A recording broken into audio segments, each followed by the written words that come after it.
За прв пат откако во поранешна Југославија беше изградена јужната трибина, некој се сети дека на најголемото спортско здание во земјава му е потребна реконструкција. По завршувањето на градежните работи на арената Филип II, земјава чекор поблиску до стадион на кој би можело да се организираат големи европски и светски надпреварувања.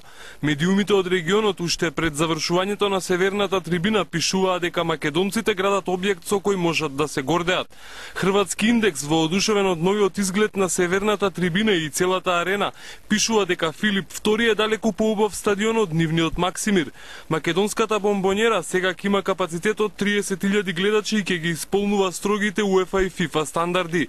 Челниците на фудбалските организации се заканија дека доколку не се санираат под трибинските простори на Јужна, македонската фудбалска репрезентација своите надпревари од циклусот за квалификации на Европското првенство во 2012 година ќе мора да ги игра на некој од стадионите во соседството. Замерија на туш кабините, тоалетите, соблекувалните и просторот во кој фудбалерите се подготвуваат непосредно пред да истрчаат на тревата. Но сега, со новата северна трибина, овие проблеми се веќе минато. Грдата гледка која создаваше старата северна, без покрив, ја замени високо модерна нова трибина, која во иднина ќе биде централна на арената Филип II Македонски.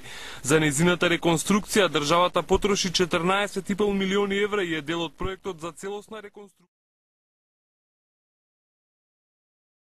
Macedonia, timeless.